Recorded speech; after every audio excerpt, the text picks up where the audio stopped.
Welcome to the Gen Z Stoic Podcast, where every week we strive to lead younger generations on a path to virtue through the insight of Stoic teachings and personal stories from our lives as Gen Z Stoics.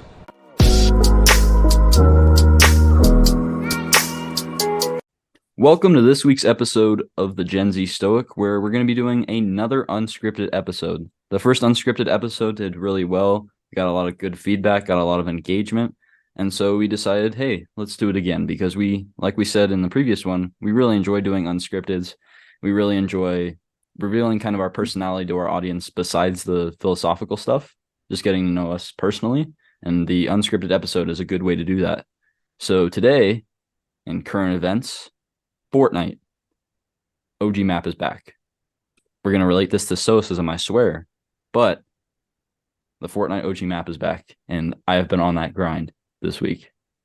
How about you?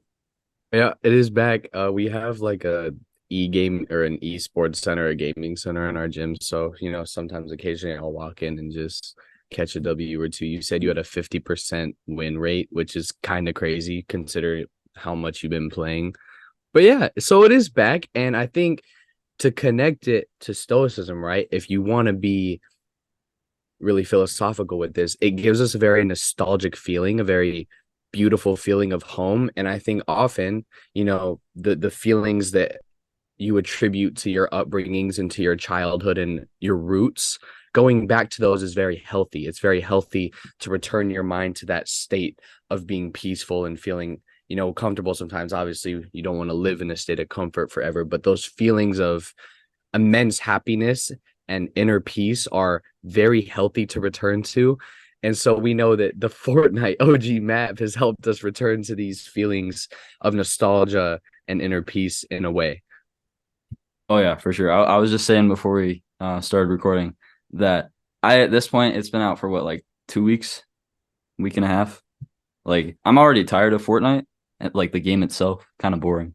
But it's the feeling of back when I was in 7th grade and it was winter and I would just play Fortnite the entire winter break. I'd just go upstairs for some mac and cheese. And that was my only time I would not be playing Fortnite throughout the day. And it's just a reminder of a peaceful time. And I also think just applying it to your routine. Video games in general are pretty bad, I would say, for you, productivity wise. Definitely something that I get in trouble with a lot is at times it seems that I have that sort of addiction to video games because it's a nice, it's a nice outlet. It's a nice kind of get away from reality by doing this fantasy thing that, I can just do whatever I want without consequence.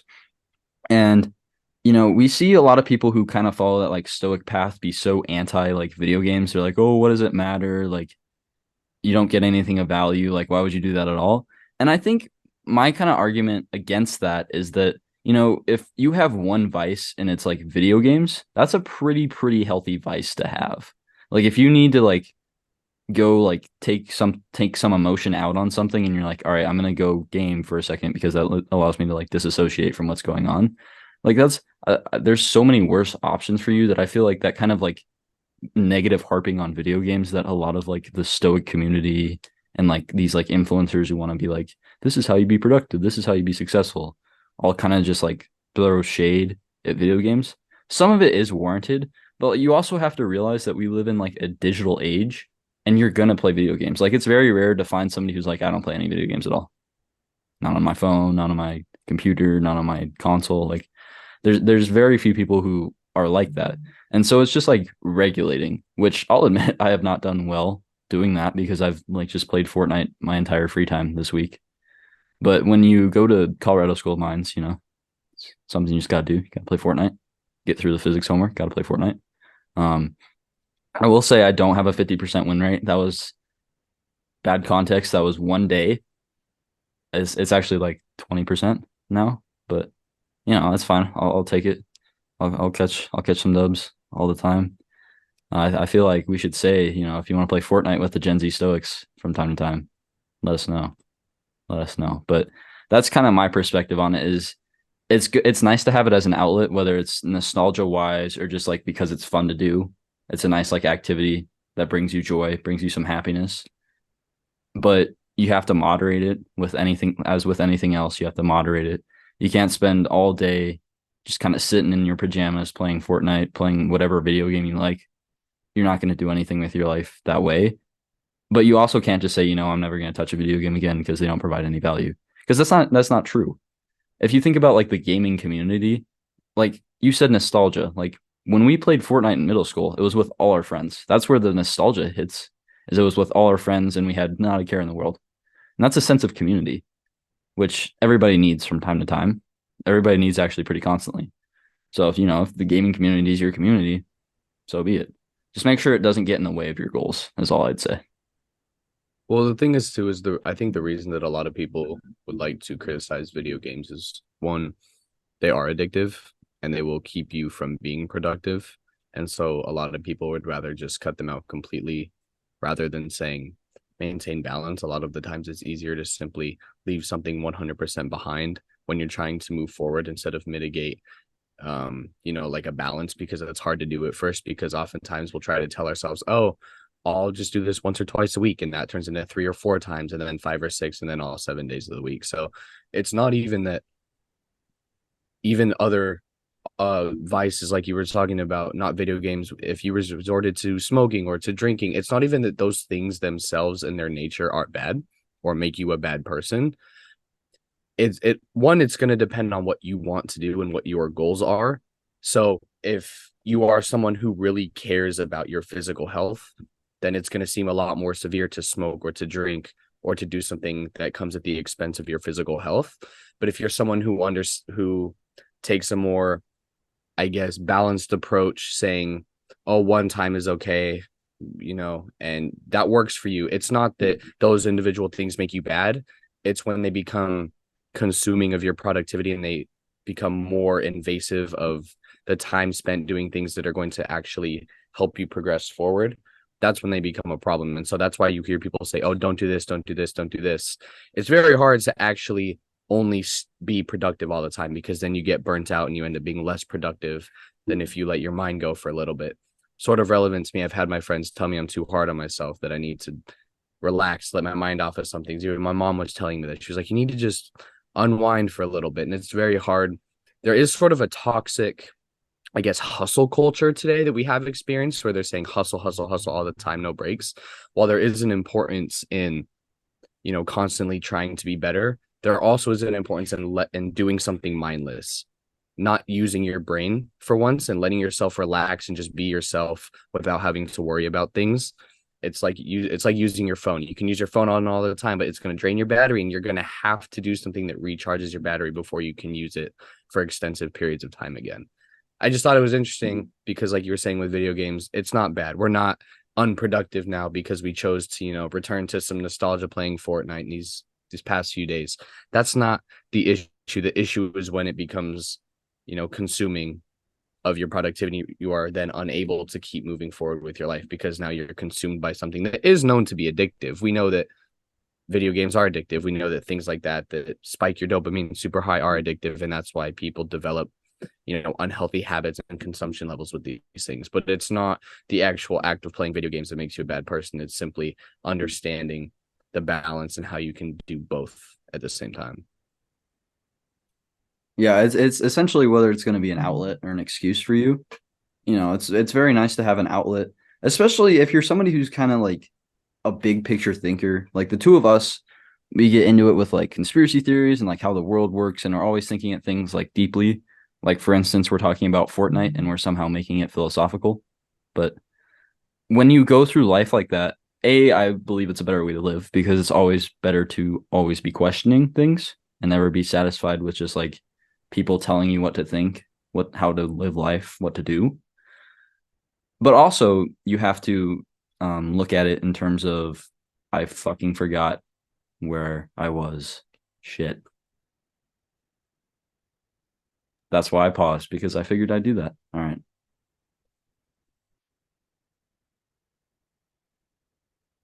For me, it's definitionally whether you use video games, or really for that matter, any vice, as an outlet or an excuse, right? As an outlet, if you're somebody who's like a deep thinker, somebody who looks at things like big pictures, always questioning, you need something that's simple, like video games, to be your outlet. Because then, like you said, you can just turn your brain off. And it's kind of mind numbing because everybody needs that. You can't go through life 100% of the time on or 100% of the time off. Like there's going to be moments where you're full bore, whether it's like academics or your job, you're just working, and you need to turn your brain off. Video games are a great use for that. Like that's a great use of video games if that's how you use them as an outlet. But if you use them as an excuse, like, nah, you know what? I'd rather play this game than do X, Y, and Z. That's part of my normal routine. Then it becomes an excuse. Then it becomes a problem.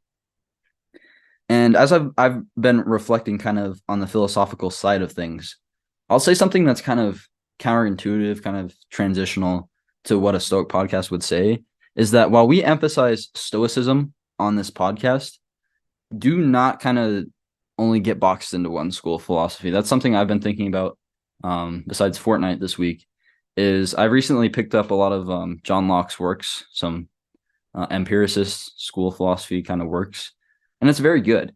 You know, we promote Stoicism pretty consistently, but there's nothing wrong with saying, you know, Stoicism is cool for this, but like so is this other school. Like philosophy in general is just like a great thing to read.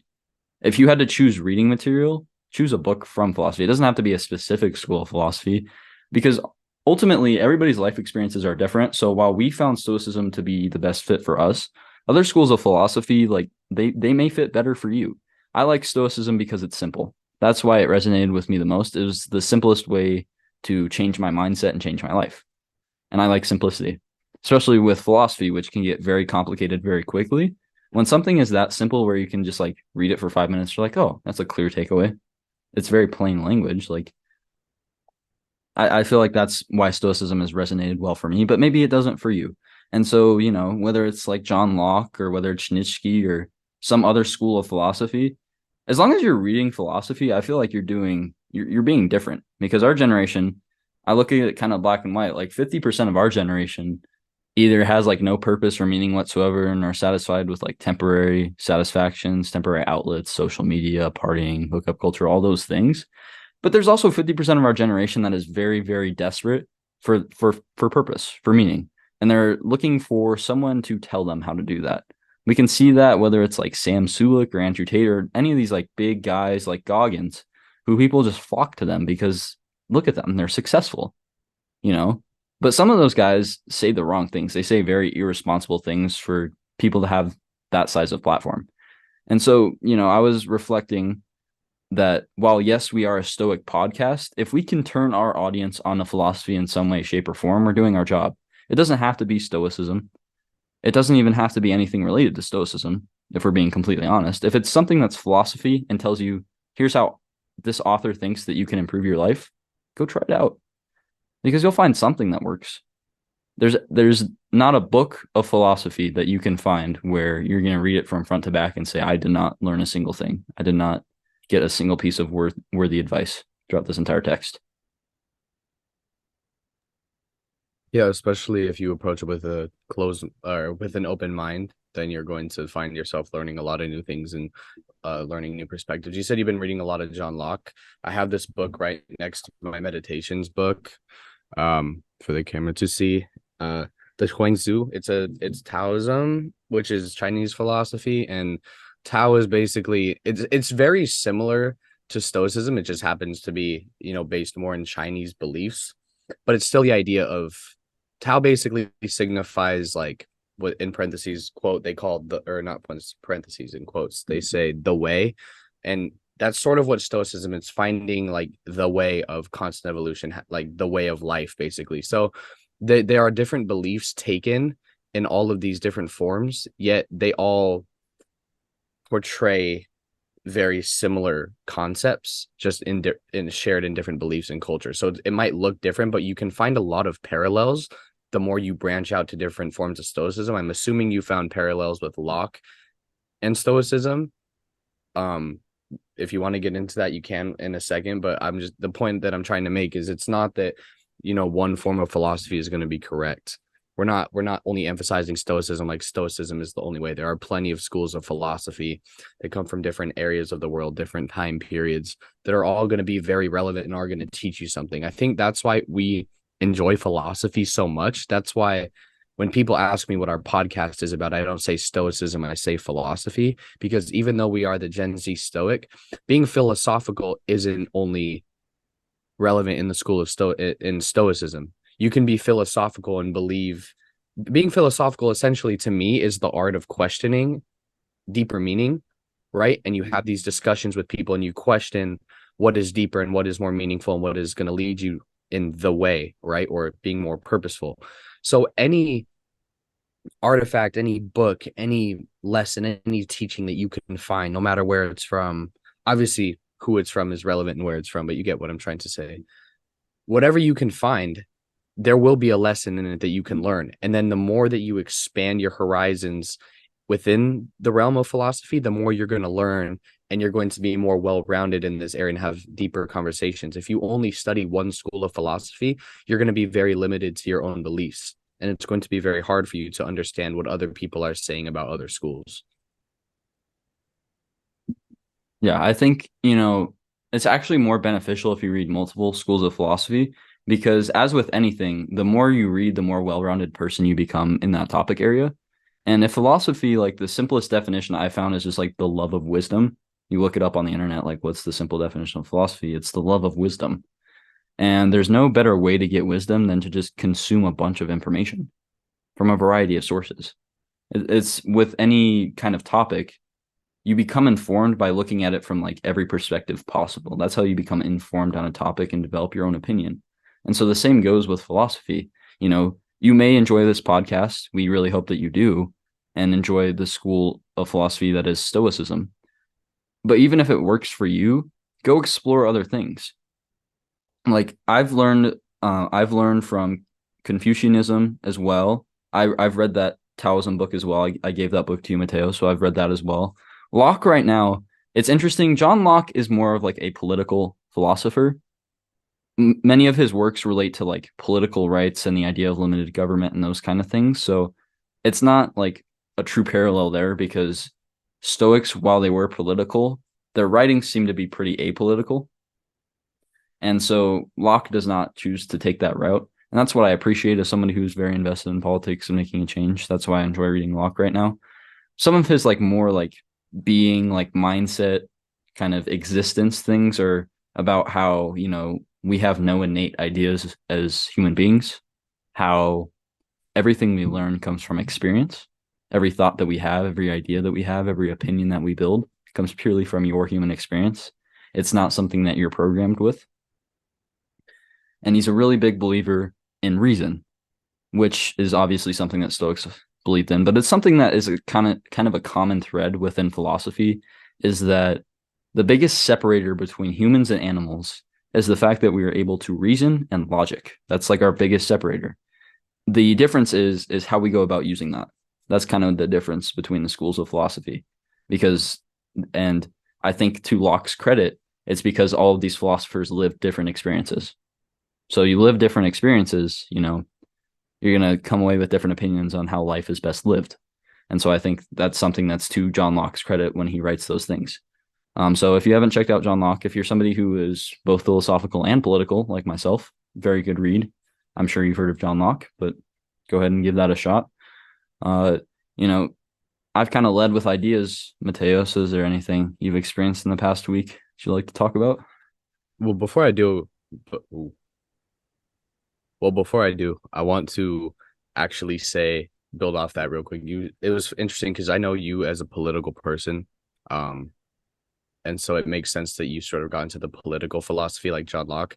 I've been more of in contrast, sort of, I'm more of an existentialism sort of philosopher in that area. I like the existential blah, blah, blah.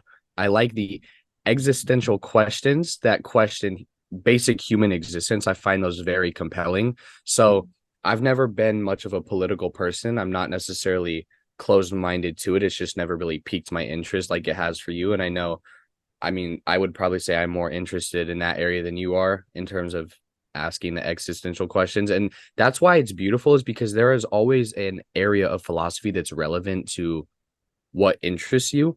There are many categories of philosophy, but also philosophy isn't just limited to the labels or to the categories that we've defined. Philosophy essentially is limitless because it goes hand in hand with your thoughts in your mind and your questions. So whatever you think or question, there is an answer that philosophy can provide. And so I guess that's sort of my closing piece on that remark. But when it comes to the things that have happened to me this week, more of a sort of just a current event in my life, I guess. Um, I do miss home a fair amount. I haven't been home since I've been out here. So I think one of my good friends recently came and visited me from Arizona. Um, and two of them did, but the one I was talking to about this, he said that home doesn't feel like home anymore. He went back home recently in October, and he said home, it feels, familiar, like we grew up there, but it doesn't really feel like home. And I thought that was interesting that he said that, because he said that he doesn't really feel like he has a home at the moment. So I'm very interested to see how it's going to feel to go back to the place that I grew up in and see how it feels different now that I've been living my own life out here in LA.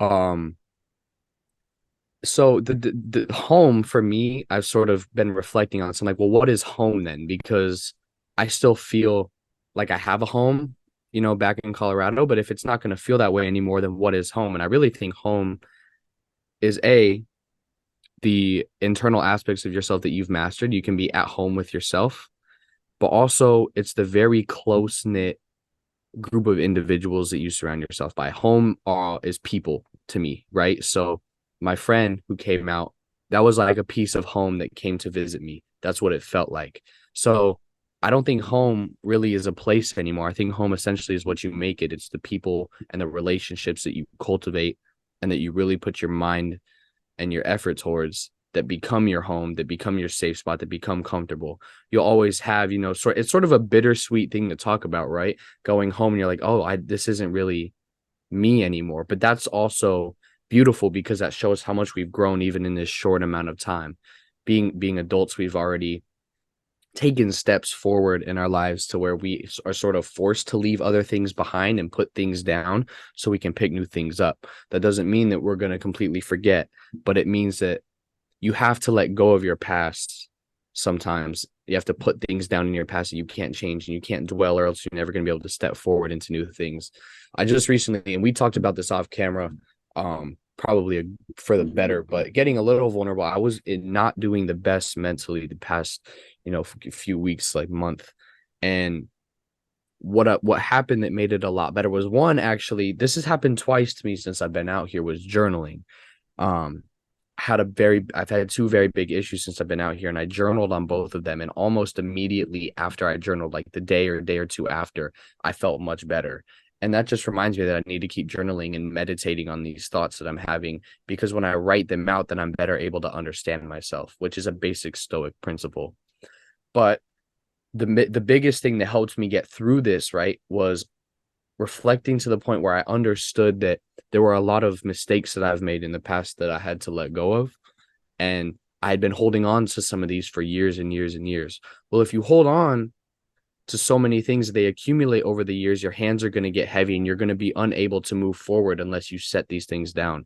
And you have to be forgiving of yourself. And you have to understand that those other people, that you may have hurt in the past, are also going to forgive you, or else they're not going to move on forward. That's a big thing about that Stoicism preaches, that aligns also with my religious beliefs, is forgiveness. I'm not going to dive into my religious beliefs at the moment, but the idea of forgiveness is a very, interconnected ideology between beliefs around the world, which I find interesting, because forgiveness, right? If you hold a grudge against somebody, you're not hurting them. You're really just holding yourself and holding yourself back. The reason that I chose to forgive was not for the other people, because they're not going to notice. It's for yourself. It's for me. So this is something I've been really wanting to talk on air about for a little while now that I've sort of had this revelation, is the more forgiving of a person you are, the more peaceful your life is going to be. Simply put, it's very easy to be mad about things that happened a long time ago that you couldn't control or you wish you could change, but you can't. That is a harsh reality to face sometimes, is you are not in control of these things. As humans, we like to be in control of as much as we can, because it's kind of scary when things happen to us and we don't know why. So understanding that we aren't in control allows us to really immerse ourselves into the human experience and just be at peace with who we are and be able to pick new things up and grow. forward. I know that was a lot. That's just sort of unpacking everything that I've been thinking about this week. No, that's great. I'll unpack it as well. I think if we start off with like home, for me, the concept of home is not like a dwelling, it's not a physical place, but it's a state of mind. Home is like where you feel comfortable, the people you feel comfortable with, the place where you feel that you can be yourself the most. That's really what home is. And the Stoics had an interesting kind of train of thought on home that like we have a restless mind, and that's why our home changes. That's why we change our dwelling so much, is that we feel like we have to move from place to place to place. But we establish that sense of home if we still move place to place to place, but we uphold our beliefs. We stay with the people who make us feel like we're at home. That's truly the Stoic train of thought in terms of home, is that especially now, it's only gotten worse now, where we constantly feel like we have to move, we have to be doing something, whether it's moving from one city to another, we move jobs or we transition. Life is never like still, life is never quiet. So the only way that you establish a sense of home is that through all this noise, through all this kind of inconsistency, through all this, you change your dwelling, you uphold the same sense of beliefs and values, and you stay with the same group of people who make you feel valued, who make you feel like you can be yourself, and give you that feeling of this is a comfortable place for me to be, where I can share these values with these people. As long as you have that kind of state of mind and you feel comfortable and you are kind of, have that sense of belonging, you're always going to be home no matter where you are. And I think, it's easier for me to say that being in Colorado, where I'm like a 40-minute drive to my house, versus being in California and you haven't been home in a couple of months. It's much easier for me to say that, but I also feel like you going through kind of that revelation reveals to me that like, it may be tough at times, but you eventually come to that realization. Like for you, it sounds like having Brody out there, that's what it was, is that helped you get to that place. And so, again, it's those people. It's those people who make you feel valued, who bring back that feeling of home. It's those people. It's those people who you want to keep around you. Because, when times are tough, when you're going through things, you're going to need those people. You have to go through some things in isolation, but home is not one of those things. Home is a place where you have to share it with other people. Home is not something where it can just be something in isolation. It's very easy to say, oh, you should retreat into your mind, but you can do that within the context of home. It's not like one precludes the other. And so we kind of combine those two thoughts, and that's just kind of the Stoic train of thought, which very much applies to modern day, because I cannot say that we have gotten less restless as a society. If anything, we've gotten 10 times worse. So, throughout the hubbub of the day, if you return to a place with people, or just that feeling where you can be yourself, that's home. And, many people don't have that option, and it's very unfortunate. And so my solution is, people. It's people driven. It's people driven. If you don't have a physical location of home and you're struggling with where that is, it's people driven. There's people out there for you. There's people out there who make you feel like, like I'm this awesome person. It's great to be me. And those are the people, again, you want to surround yourself with. And as to address kind of the second part to that, the forgiveness aspect, it's something that, I think I struggle with in terms of forgiveness. For me, it's basically like the first step you actually can take is the ability to not get offended. And, that may look like you're kind of a rude person because you say, you know what, I don't care enough about that comment to get mad at that. But it's a healthy way to look at things. Like for us, when we receive negative feedback, because we certainly have, it's actually good for us. Like it keeps us in check. We really welcome negative feedback. Would we much rather, get, told like, hey, we really love what you guys are doing, rather than someone like, has a actual, like they have a valid, significant complaint about the podcast? Yes, we would much rather get that support than what we consider constructive criticism. But that's part of like the forgiveness aspect, is the acceptance of criticism. That's something that I kind of relate the two in my mind, is that with forgiveness, you don't have to forgive if you don't get angry in the first place.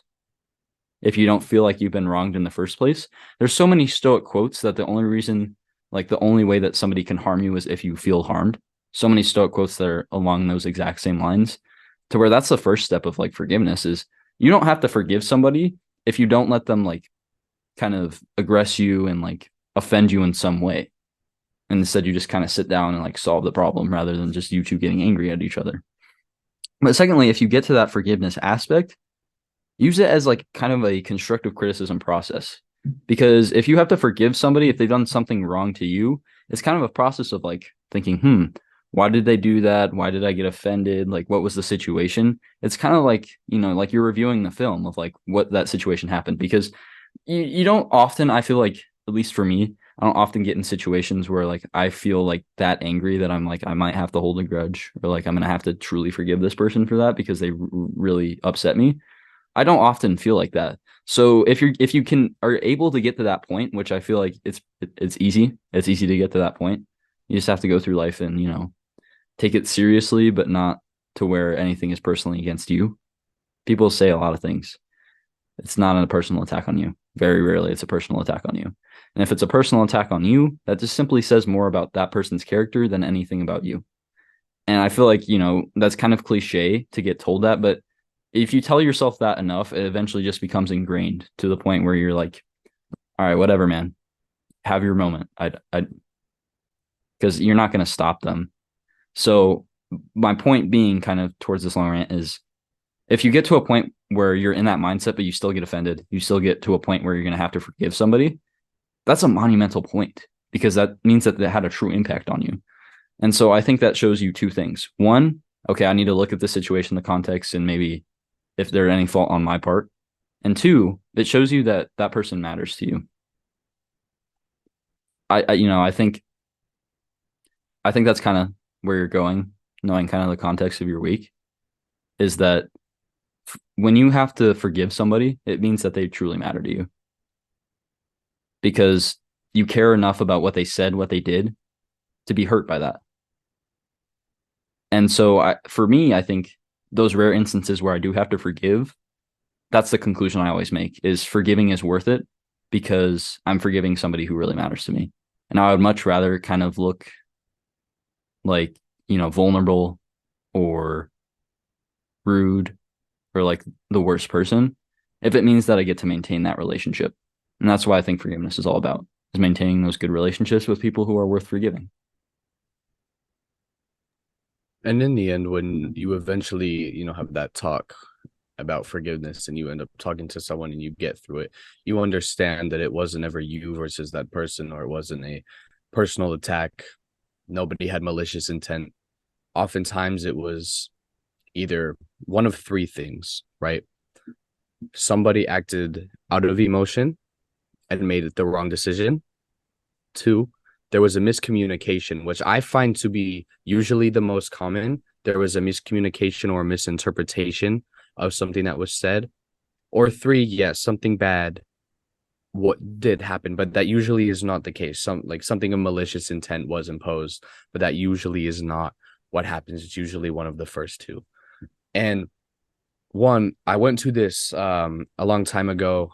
There was this keynote speaker at this event that I went to, and I remember this quote and it stuck with me ever since. It said, wherever there is a lack of communication, chaos fills that void. Absolutely true, right? So it's not really related to forgiveness, but just in general, when you fail to communicate with people, right, then chaos or bad or whatever is negative is going to fill where you are lacking the communication. But going back to, you made a comment about I felt better when Brody came out to see me and my friends came out to see me and I had that talk, and that's right. And that I want to emphasize the point that that is proof. If this isn't proof, I don't know what is, but that was proof that you cannot go through life by yourself. You cannot truly be alone. And we had this episode about how isolation will change your life. There's a very big difference between isolation and actually being lonely or being alone in life, right? You need to isolate yourself sometimes, but you cannot go through life with nobody backing you up. And also his perspective on, his experiences in his life helped sort of make me feel like I was not alone in the situation and the feelings that I was experiencing. It made me, kind of realize, oh, I'm not the only person in this situation, which was good. And I thought it was interesting that you said, the only reason we have to forgive is because we allow ourselves to be hurt. I've never, we haven't talked about that in a while. I remember we talked about that. I think it was one of the first, 2, 3, 4 episodes, but we actually haven't brought that back up in a while. That is such a powerful quote or an idea that the only reason that you were hurt was because you allowed yourself to be. And you're absolutely right that we only have to forgive the people that we truly care about, because that's when it hurts the most. If some random person came up to you on the street and, slurred you or called you a slur and cussed you out, right? Like there's not, you're not going to care. You're not going to slur you. Yeah. I think that's a new phrase, slurred you. I apologize. Cussed you out or right, you're not going to care because you do not care about that person. Um that was arguably the worst grammar I've had since I've been here, so I apologize to anybody who had to witness that. That was terrible. For those of you who can't see, Ren's dying on the other side of the screen right now due to my inability to think and to speak. Um Point being though, forgiveness, it's essential. You cannot live a happy and peaceful and meaningful life without being forgiving. That said, you also will not live a meaningful or happy or peaceful life with having people get under your skin a lot easier. You need to have a thicker skin. You need to be more resilient and kind of be able to just brush things off and not get offended by everything. Like you were saying, everyone gets offended by everything now. So it's very easy to say, oh, well, I'm not offended. I just make excuses. But at some point you have to have a threshold between being offended and just letting things go and not taking them personally. Oftentimes the reason we take things personally is because we don't understand that it's mere projection from the other person. Most times when people act out or say the wrong thing, that's just projection of how they're feeling on the inside. So I do not have anything more really to add besides another apology for my grammar and not making up like words and sentences and stuff. But No, I think that is the purpose behind the unscripted is, we try to be perfect in the podcast, but we're two human beings who are not perfect. And while we have a lot of those moments that we usually cut out, we're just gonna leave that one in because it's a personalized episode. It's just us. But one final point I'd like to make about the forgiveness aspect is that we talk about balance and we talk about, everything has to have a balance. You have to do everything in moderation, blah, blah, blah, blah. When we had the Friends episode, which you were right was like one of our very first episodes, we talked about the importance of setting hard boundaries, even with your closest friends. And so I think forgiveness actually plays a role in that, because if you always forgive, if you're someone who's like, oh, that's that nice guy who like can't, always forgives, you're never really going to upset that person, then you get walked on. Like everybody's going to step on you. Everybody's going to realize that, I can say or do whatever, and he's just going to, he's going to forgive me. And so that's not a person you want to be. You don't want to be the person who just kind of you don't really have a will. You don't have a voice or anything because people just realize that they can step all over you. You don't want to be that person, but you also don't want to be the person who never forgives. Those are both two people who aren't very successful in life, because the person who never forgives doesn't have the support of the people around them. They don't have the support of the people around them because they don't like them. And then the person who always forgives doesn't have the support of the people around them either, because the people around them don't recognize them as a unique being. They don't recognize them for who they are, because they recognize them as somebody who's easy to just kind of step on, say things to that, maybe are mean, but that person's going to forgive me. So, oh, well. So you don't want to be either one of those people. You want to find a healthy balance, just as with anything else. But I think it's important when we talk about balance to look at the two ends of the spectrum and explain why those are negative. So as we wrap up today's episode, a lot of good content here today. We're going to apply a lot of new things to the podcast, make it a bit more professional of a podcast, something that looks legit, something that gets our audience to give us more feedback, get a more engaged audience, get our audience members on the podcast is something we really want to do. So shout out Sean for doing that. It was a great event, learned a lot of stuff. But to that end, we're going to be asking for a lot more feedback. I'm going to be asking for something that resonates with you. We talk about a lot of different things on this podcast, especially unscripted episodes where they kind of go wherever we want them to, whatever we experience throughout the week. And we just want to know like what resonates with our audience. Because if we can say one thing that resonates with each audience member, if they can take away one thing from the episode that makes them like stop and say, it's a good point. then we've done our job and we're happy with that. And so we'd just like to, see that that's happening. And we like to know what you guys enjoy about the podcast so that we can do more of it and less of maybe the stuff that you don't so much enjoy. I think in the future, it's not too much to say that there will be, more improvements to come in the near future. As a matter of fact, it's going to take some time and some effort, but I think that, with the insights that we gain, we understand that this podcasting hobby thing that we do on the side, right, is a process, and we do take it very seriously as much as we can while still trying to balance, school and work and life, right? So there will be improvements to come, and I'm very excited to see, how this improves forward and how we can further engage with our audience and be more connected as a community. Speaking of communities, if you are new and you have listened this far, be sure to check out our website, genzstoic.com. We have a group section, and we would love for you to join our groups and get involved with our community.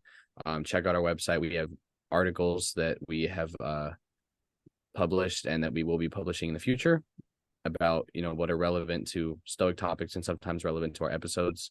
And on that note, this has been the Gen Z Stoic Podcast, Season 2, Episode 11, Stoics Unscripted. Part 2. Thank you for listening.